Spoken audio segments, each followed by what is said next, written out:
When a release of a creative app gets announced, it's not something I get particularly excited about, because I generally find software announcements to be markety, full of hyper-positivity and over-promise, which also kind of seems to keep me at arm's length too, with claims to be changing the very concept of creativity, enabling my wildest dreams, and democratizing blah-de-blah. Thing is though, since I spend most of my waking life using creation software, I'm really interested in how it gets made. And since I work in creative software, I know that, far from being dull, it's often a tenuous and uncertain process, sometimes laced with massive disappointments and human drama. For example, when I was a lead designer at Microsoft, I spent years working on an app called Paint 3D. Yeah, that's right, that weird silly meme app. I was there. You'd assume we were all having a blast making that, right? Nope. Paint 3D was forged in the fires of unexpected technical restrictions, never-ending external pressures, including an internet uprising when people found out that it was intended to replace the original MS Paint on Windows, along with continued disagreement about its overall purpose. On the other hand, there was an enormous amount of technical and creative skill involved in its creation too. So all in all, a very memorable production that I'd love to delve into, but can't because I signed a piece of paper that allows Microsoft to torpedo my house if I ever divulge state secrets. and now it's being used to make NFTs. I mean, what? Why is life like this? So when a new version of a creative app is released, my questions are nearly always, what were the compromises here? What didn't work out? What were the emergencies and changes of plan? And when it's particularly successful, what I want to know is, how was it done? What magic combination of organisation, skill and good luck made this possible? So that's the idea behind this video. Since I've been lucky enough to find myself in a position where I'm leading one of the major composition apps, MuseScore, I'm going to describe the gigantic effort that went into the release of our latest version, MuseScore 4.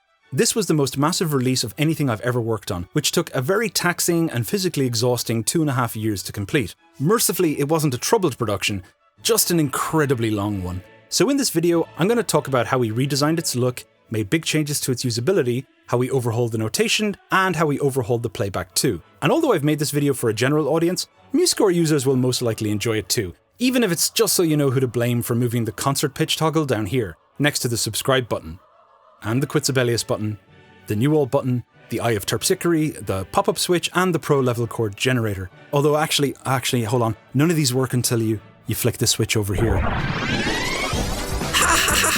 My name's Jankman! Oh, it looks like you're trying to write a symphony. Would you like help with that? Oh wait, it's for solo piano. My mistake! I'll see myself out. Jesus, Jankman. Oh God, Jankman, what have you done? Oh no, how am I supposed to talk about MuseScore without you? Oh, the walls are closing in. Oh, what's happening?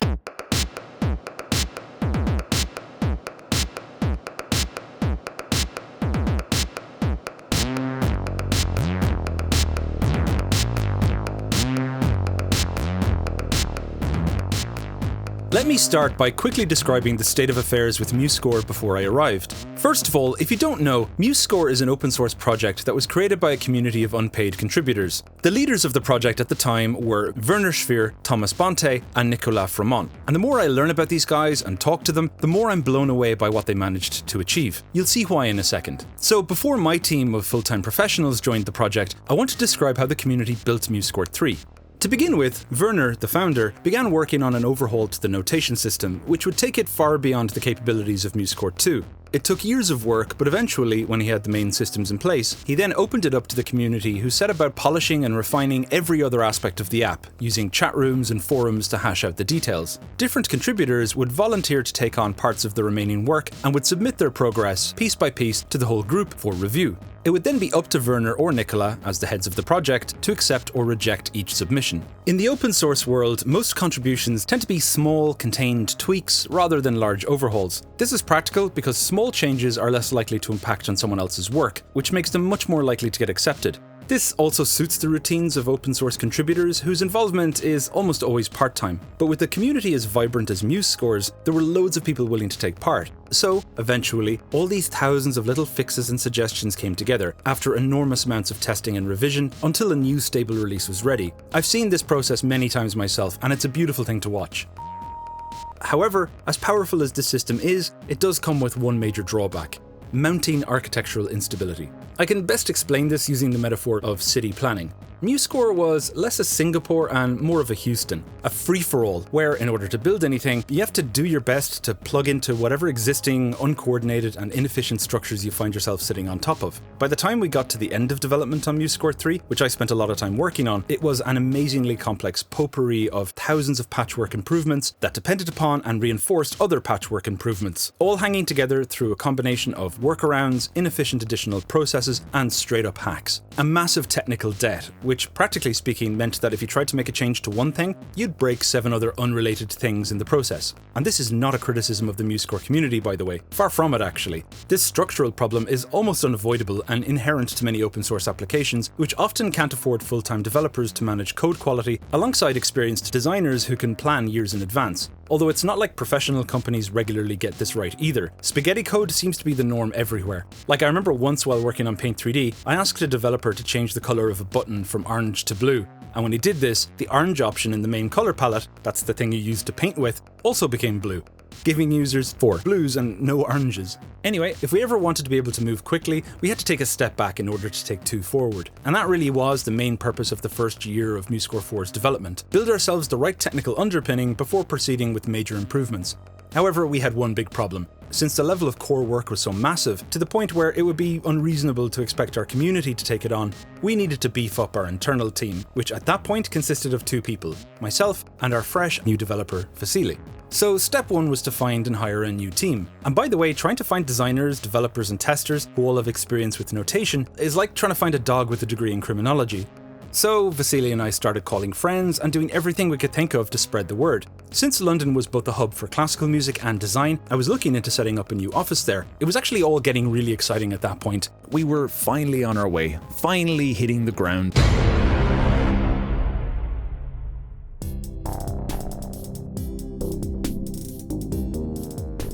Okay, so the pandemic was something that caused an upheaval to all our lives, so I won't delve into my own experiences here. Suffice it to say that the London office idea was scrapped, and eventually we decided to become a fully remote team instead.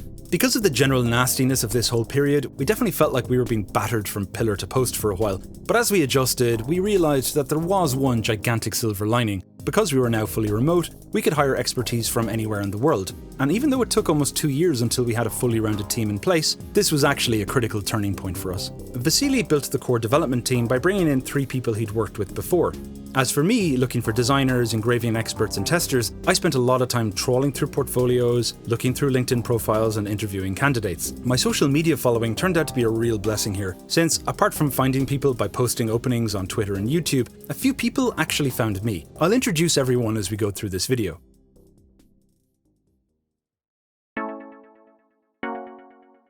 So one little note before we continue. To help you easily distinguish between MuseScore 3 and MuseScore 4, which I'm going to be comparing quite a lot, version 3 will always be using the light theme, and version 4, the dark theme. So, now that I've discussed the need to re-architect MuseScore, let me describe the situation on the design side. MuseScore 3 was largely constructed from a set of UI components called cute widgets. Now, cute widgets are what we often refer to in music tech as a pain in the arse. Because when trying to construct an interface, they're quite limited and often require disappointing compromise. We learned this the hard way building features in MuseScore 3. For example, one of my first ever designs specified the need for pop-ups that work like this. Well, cute widgets said no, so we decided to recreate this entire panel using the interface language QML instead. And since that experiment worked really well, when planning MuseScore 4, we decided to remove our dependence on cute widgets completely and remake the entire interface using QML. And this was no small decision, by the way. It meant that every single interactive and visual element had to be rebuilt from scratch. Buttons, scroll bars, tabs, drop-downs, sliders, more buttons, context menus, modal dialogues, non-modal dialogues, pop-ups, search boxes, spin boxes, grips, check boxes, etc. And on top of that, color styles, text styles, about 400 icons, rollover states, disabled states, as well as all the accessibility features like focus states and screen reader support that gets built on top of that too. And all of it had to work on macOS, Linux and PC. Starting a UI from scratch like this is a dangerous step to take, and I would usually recommend not doing it unless you have the right experience on your team. But that said, once we built it, it was a dream compared to Qt widgets, a way more flexible and capable system that allowed us to move so much more speedily than before. And by the way, since this component library is open source, we encourage any other apps to use it. For example, we're planning on reusing it for the remake of the Audacity interface. So to help me handle all of this UI work, I eventually found Jessica, a visual designer who also has a music production background. MuseScore was actually her first ever design job, but despite that, it only took about a year until she had taken over virtually all my UI design responsibilities. For anyone who likes our new mixer, by the way, that's just one example of Jessica's work. Now, apart from that, remaking the UI also gave us the golden opportunity to go back over the experience of the app and make it more intuitive, rooting out as many frustrating and bizarre elements as possible. But we were careful not to go too far because there is a lot of stuff that MuseScore gets right. And throughout the redesign, I spent a lot of time talking to users to find out what they liked and didn't like. And a massive thanks to everyone who responded to my posts on Twitter over the years, by the way. There were so many little things that changed or didn't change as a result of your feedback. Another really invaluable source of advice came from our community of contributors, many of whom have been around a lot longer than me. They provided a lot of context, so we understood how and why certain features were built. Let's start with the most important control in the app, the note input bar. This was something that already worked quite well and just needed a few improvements. For example, it felt obvious that we should add articulations and tuplets here because they're so often needed, they really should just be considered primary controls. We also made this bar much easier to customize too, so if there's something you want or don't want to see here, you can access this pop-up to turn them on or off, or rearrange their order. This is one of those tweaks that lets us scale in future too, so when we want to add potentially useful options like this one for cross-staff beaming, we can do so without worrying too much about clutter. Let the user choose what they want and don't want.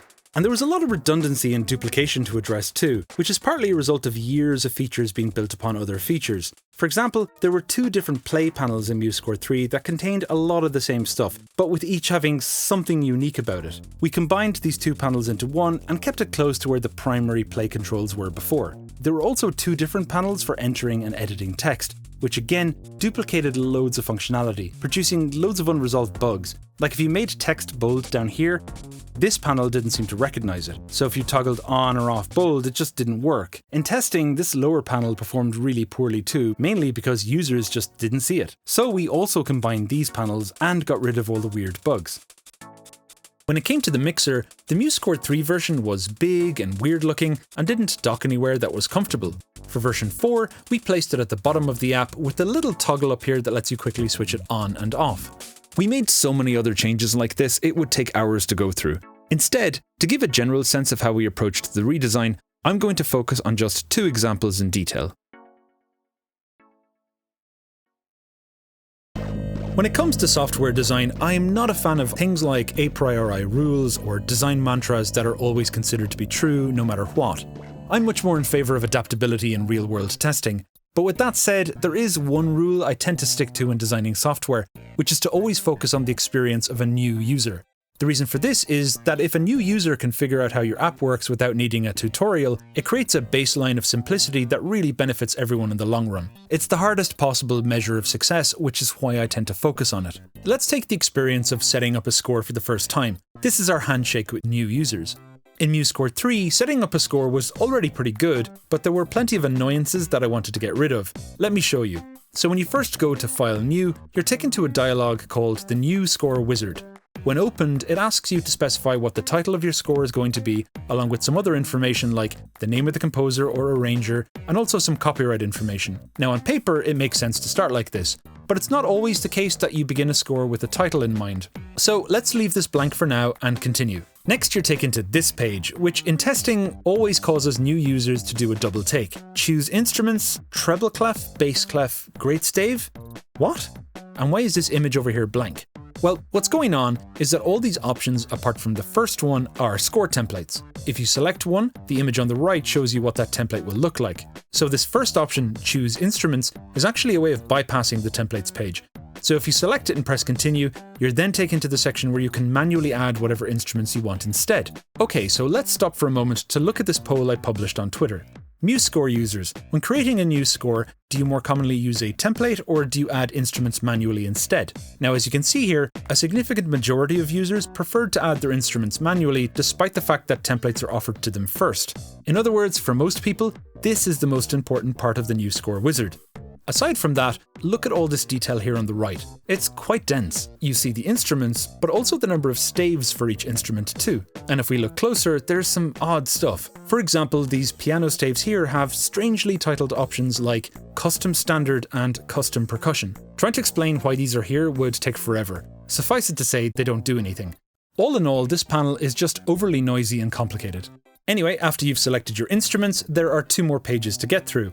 Choose the key signature, continue. Choose the time signature, pickup measures, number of bars and tempo, and then you're finally done and your score appears. Great! And one thing to note here is that since we chose not to fill in the title and composer fields earlier, the top of the score is now blank. Makes sense. We made our bed, so now we have to sleep in it, right? Well, sure, but if you eventually do want to add this information later, it's not exactly easy to discover how to do that, since they're up in the main menu here, which many people never figure out. In fact, many users don't realize that titles are a unique type of text object and just add regular text here like this, which causes even more problems with part scores down the road.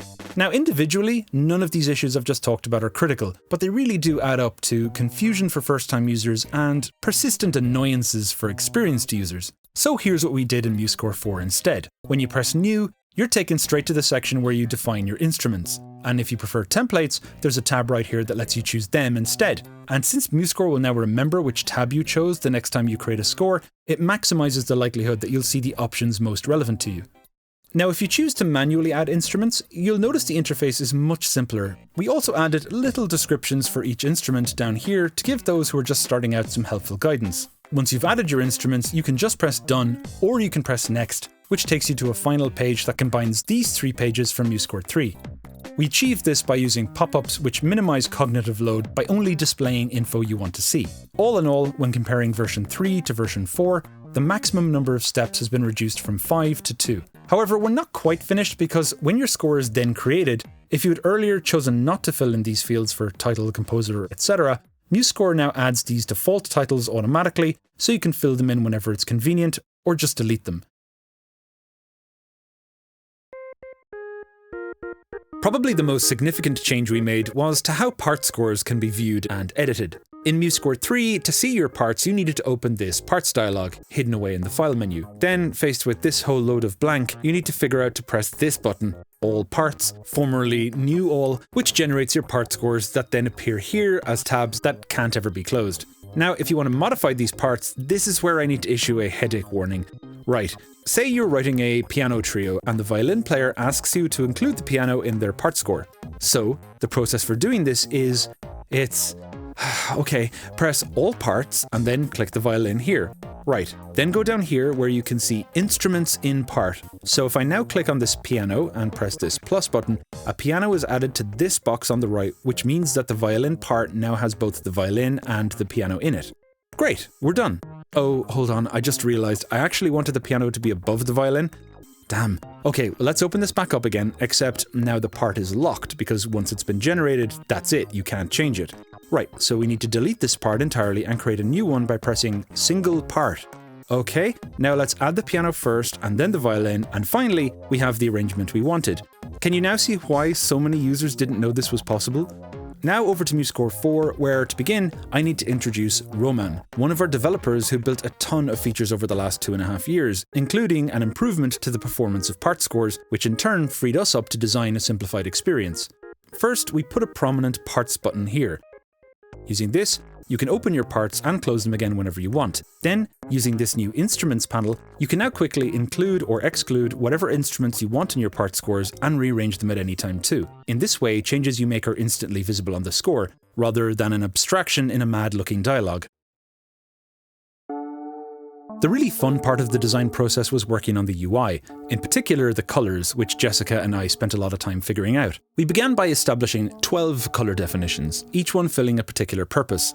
the color of backgrounds, the color used for text, the color for buttons, etc. Our rule was that everything in the app had to use one of these definitions. Now, the trick to the definitions is that they can change their color depending on the context. If the app is using the light theme, button color is this. If it's using the dark theme, this. This means that when we design something, all we have to do is create it using the light theme, and the dark theme comes for free.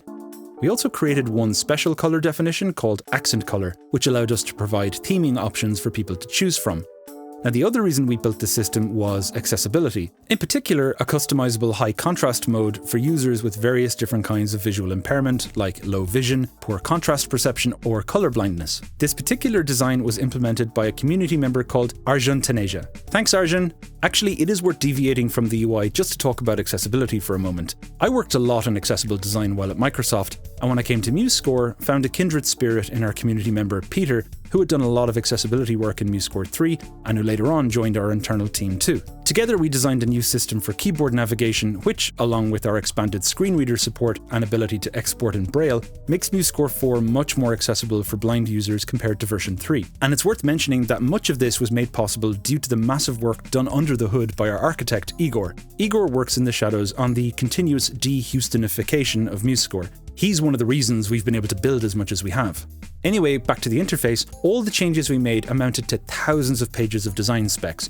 But design is only halfway there. All this stuff needed to be built, and 2 developers in particular had to take on the majority of that work. I've already introduced you to Roman, but I've not yet introduced Elner, who was responsible for a lot of the accessibility work I've just described. The effort these guys put into building this entire interface was really incredible. No matter how many times I tested their work and suggested improvements, they just took it on the chin, sending me revision after revision until the feature in question was solid. The community provided a ton of help on polishing the interface too. In particular, there are 3 people who pumped endless hours into the project. The first is Casper, who worked seemingly non-stop while preparing for his first year in university. He has since joined our internal team too. Another 2 notable contributors to the interface are Hemant Anthony and Dylan Nicholson. Users owe these guys a big thanks. There are of course many other community members who contributed in a big way to areas outside of the interface, but there are simply too many to mention here, so if you want to know who to say thank you to, you'll see their names in the credits at the end.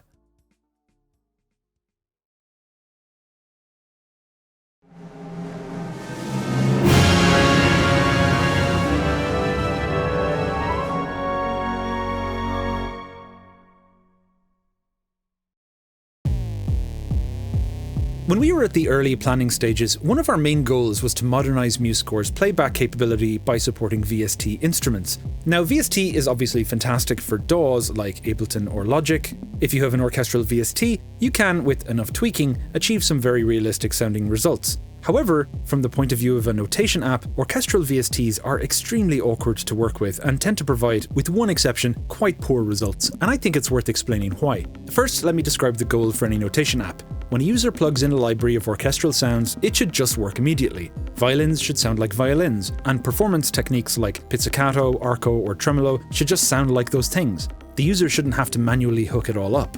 But at present, bearing in mind that one exception I mentioned, this doesn't happen. No matter how expensive the orchestral VST, it will not automatically know what sounds to play in a notation app. The reason for this is MIDI, the protocol used by notation apps to send musical instructions to VSTs. MIDI has no understanding of notation at all because it wasn't designed for that purpose.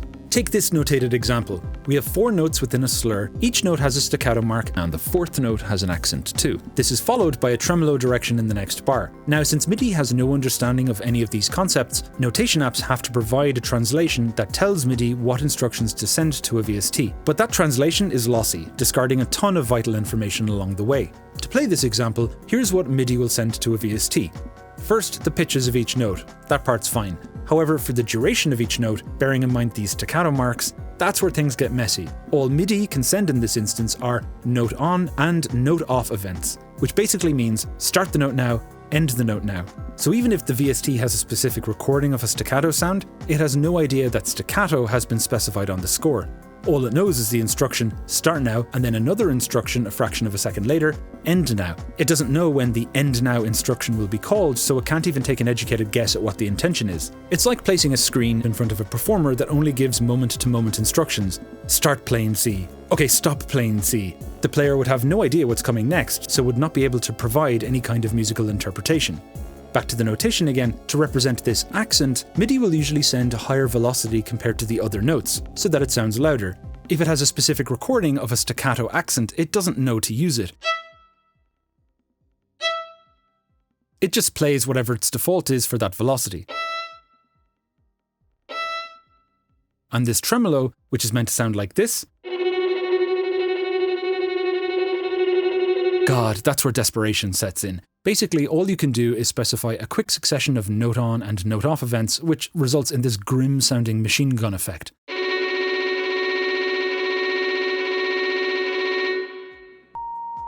The only way VSTs can perform more accurately is if notation apps provide dedicated support for them. The problem with this is that there's also no standardization among VST instruments, even ones from the same manufacturer.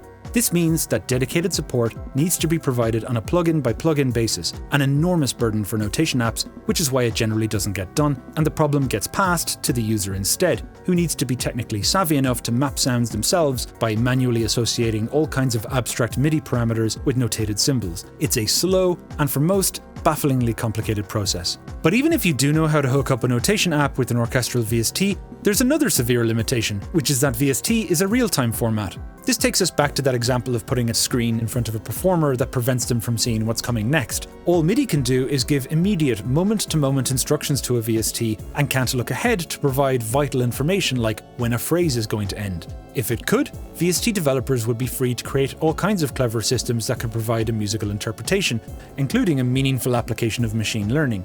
But because they don't know what's coming next, they can't interpret context. This limitation is really holding orchestral VSTs back in terms of what they can offer, which is why even the most expensive VST libraries you can buy sound pretty underwhelming and machine-like in notation apps.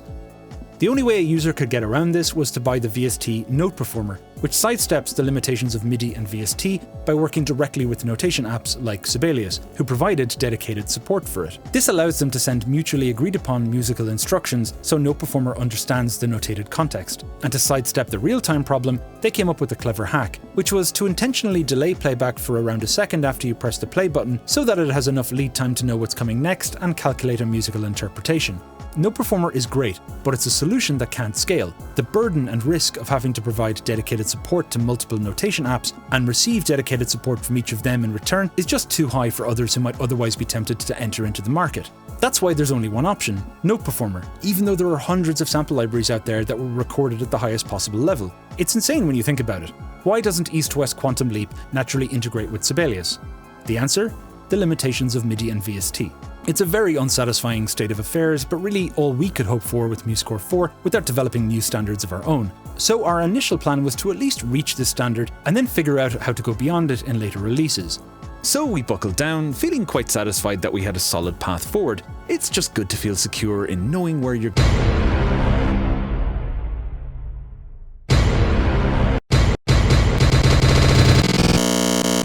Okay, we'll return back to MIDI and VST in just a second, but I first need to describe what happened when Muse was joined by Audacity, the famous open source audio editor, and StaffPad, a notation app for tablet. First, to my surprise, I was asked to also lead the Audacity project, which involved hiring a new team and setting out an entirely new and very different development roadmap.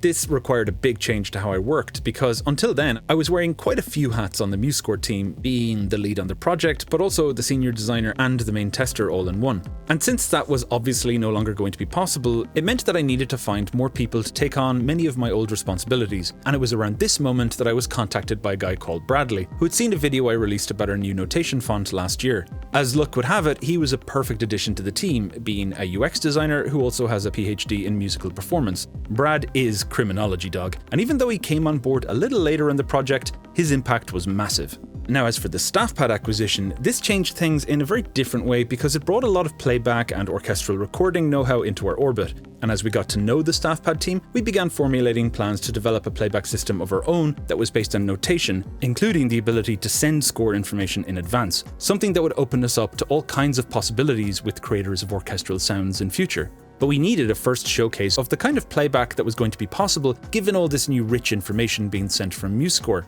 So the StaffPad team began recording an entirely new set of orchestral sounds as well as a new sampler technology, all of which would eventually become an external plugin that worked with MuseScore.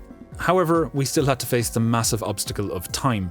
Because it was important that MuseScore still worked with VST, we had to develop a system that could support real-time formats via MIDI as well as non-real-time formats via notation, something that's never been done before. And for that reason, we knew that this was going to take a while. We felt it would most likely become a MuseScore 5 thing. And just as we were coming to this conclusion, I got a curious email from Evgeny Nadianov, the founder of the company. Hey Martin, wouldn't it be cool if we launched MuseScore 4 and the free orchestral plugin at the same time? Now, I didn't quite know how to respond to this right away. I loved the idea, I really wanted to do it, but suspected the time extension required would take the option off the table for version 4. So I wrote, yeah, it would be amazing. Unheard of actually. But... And I followed that with the list of all the challenges involved, along with the dreaded time estimates too. I remember feeling a little down while writing this because I honestly thought it would be considered out of the question. But the response I got was, Martin, if you say it would be amazing, then let's do it. It was one of the most surprising and enormously consequential moments of my career, and of course I wasn't going to argue because it meant that MuseScore 4 wouldn't just be a big step in the right direction, it would be the most significant update to a notation app ever.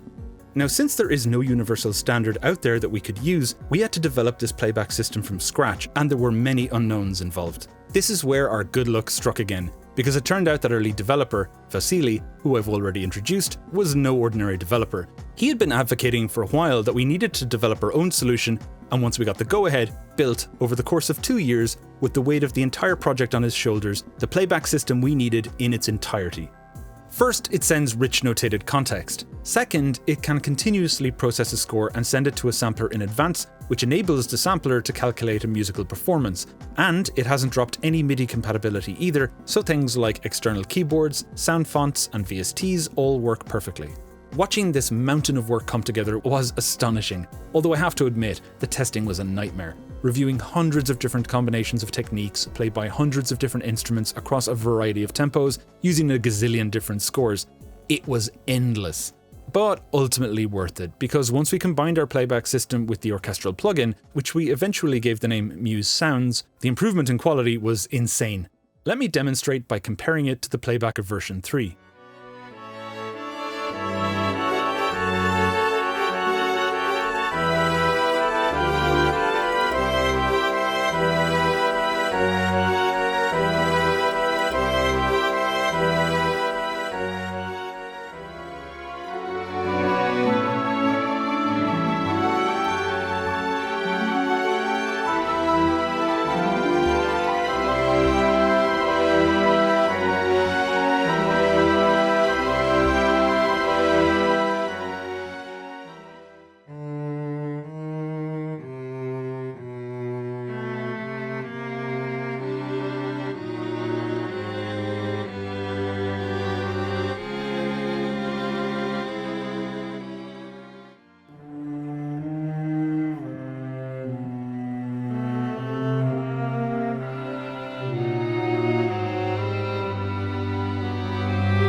I hope you agree, the time extension was worth it.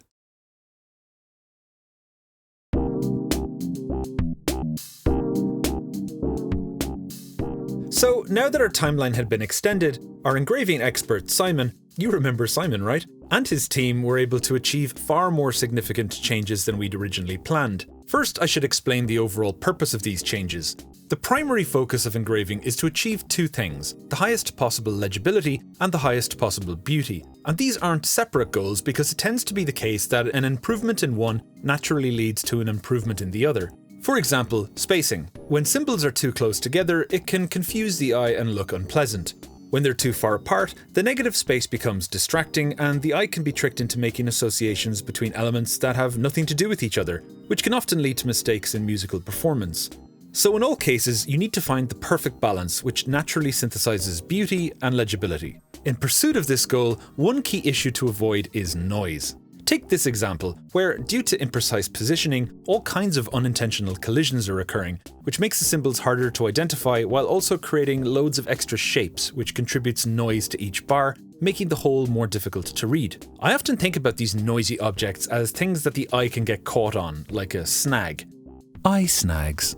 But since there are nearly always too many symbols and not enough space to achieve the ideal, excellent engraving is really all about choosing the best possible compromise.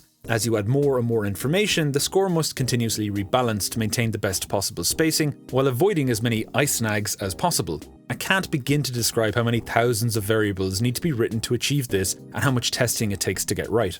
Our ambitions for MuseScore 4 necessitated a rewrite of a significant amount of the existing engraving code. One of the biggest rewrites was to how slurs and ties look and behave. To demonstrate, let's look at these chords in MuseScore 3. If we now tie these together, you'll see loads of collisions, as if the chords are conducting missile warfare. Ties are going through notes, they're crisscrossing over each other. This tie down here on the A is okay, but it's colliding with the lowest stave line, with the ends of either side only barely poking through. In this case, it is legible, but just a bit ugly. However, these same features produce much more of a problem here on the C. Because this tie is also touching a stave line, it's harder to make out the overall arc. And because you can't make out where either end of the tie terminates, the overall object is tough to read, and much tougher at normal sizes. But we're not done yet. Let's add some augmentation dots, and now you can see that the ties are ignoring the dots and just going beyond them, which is a bit weird. But we've not yet reached peak horrible. Let's make this a C sharp, and for demonstration purposes, let's add a natural accidental here. Yummy! Now we have ties crisscrossing each other and skewering these poor accidentals.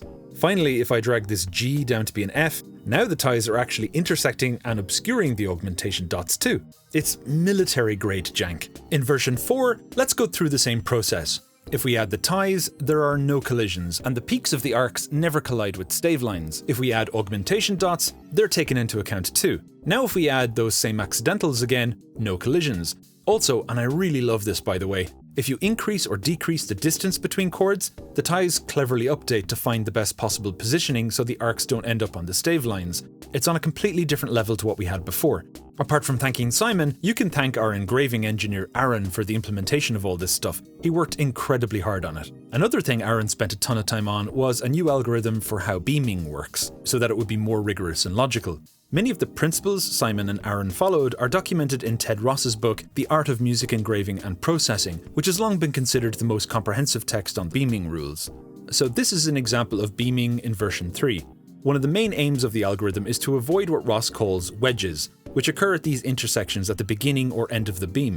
We also wanted to avoid unnecessary intersections between stave lines and beams too, because they generate more noisy objects on the page. In version 4, you can see that all this noise has been removed. This is important because beaming occurs all the time in notation, so when dealing with full scores, this system clears away hundreds if not thousands of instances of distracting visual noise. Then there's our notation font, Leland, which I released a video about last year. We've added around 200 more symbols and redesigned many of the existing ones. If you recall, I mentioned before that I suspected I'd need to revise those note flags, which are by far the hardest symbols to get right.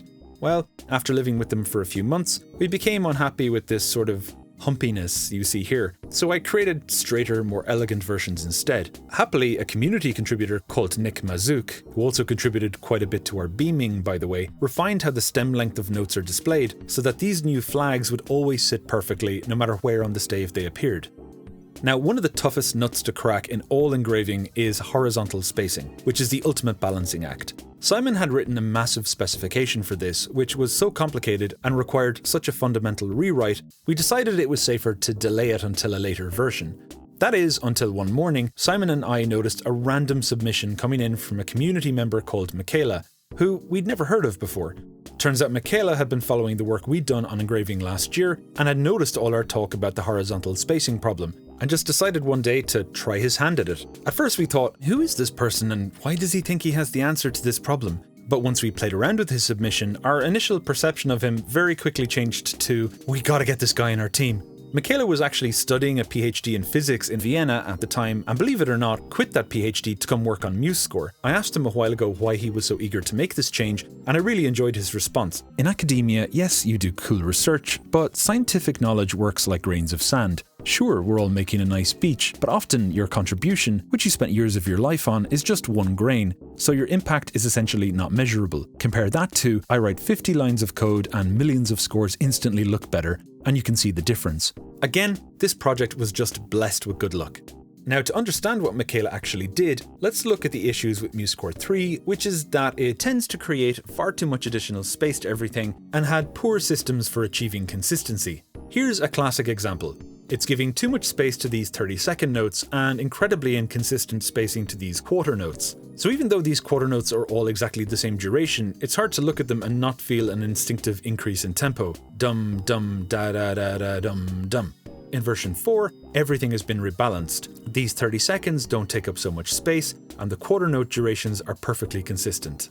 In MuseScore 3, durations were unnecessarily lengthened when an accidental was added, again causing spacing weirdness where these two bars are quite a bit larger than the others. In MuseScore 4, they're now all perfectly consistent.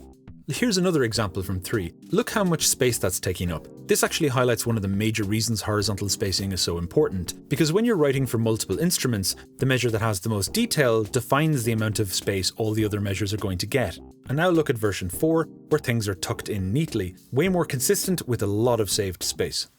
One of the worst horizontal spacing problems in MuseScore 3 was how it handled tuplets. You can see here that the spacing is all over the place, but after Michaela's work, they now look like this. You don't know how satisfying it was for all of us when this fix was finally in. There's also some really cool collision avoidance stuff added too. For example, in version 3, look at this. These sharps with the arpeggio line have really blunt collision avoidance that's causing this big ugly gap to occur. In version 4, it's way smarter and knows how to tuck in here nicely. It's actually really cool playing with this to observe how it figures out when it has enough space to tuck things.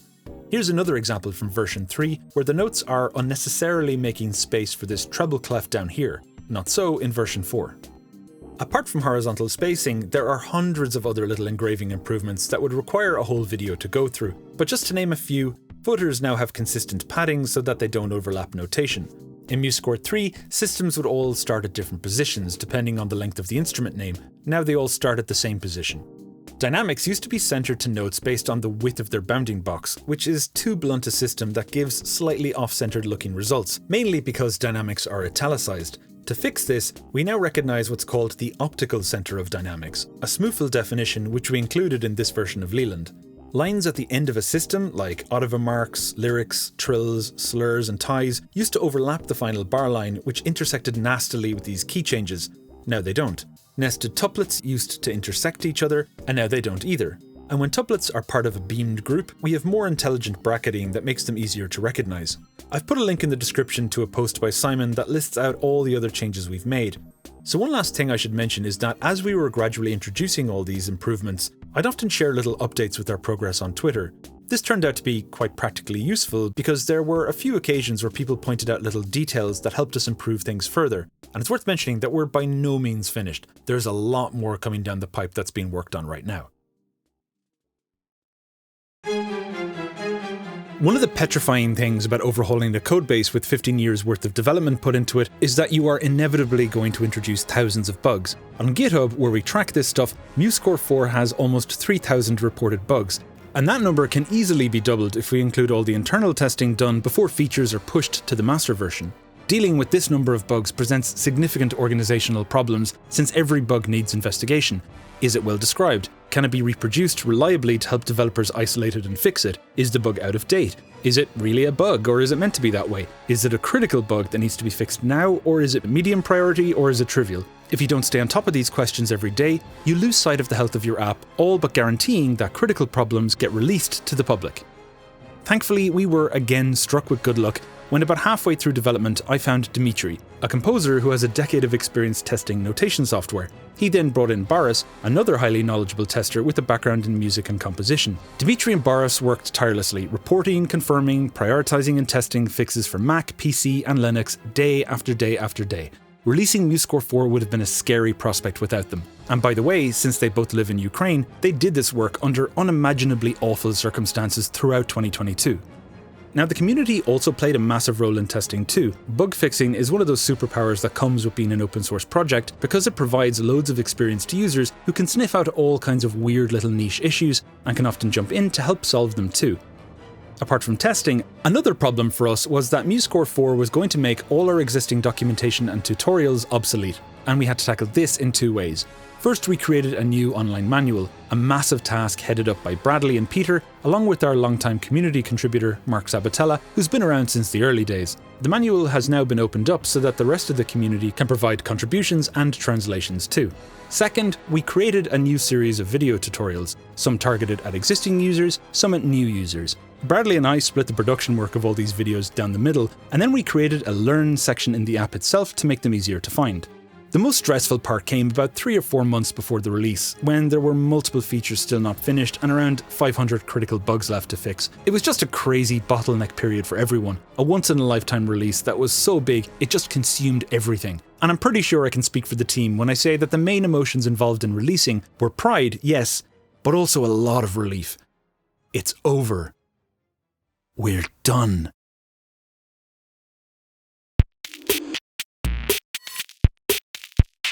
Now, I wanted to mention one other thing before I sign off. A very satisfying and wholesome feeling that comes with contributing to MuseScore.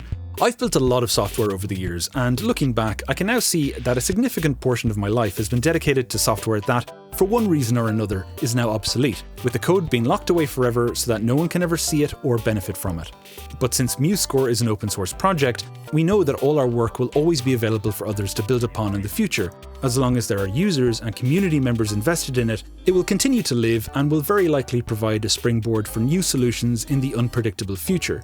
And the license we use, GPL, is kind of like an open source patent. What we build under the GPL can only be reused by apps that are also using GPL, which continuously shores up the advantage that the free software movement has over proprietary software. So with that in mind, here's to all the people who contributed to MuseScore over the years, and also all the millions of people who use it to create sheet music every day.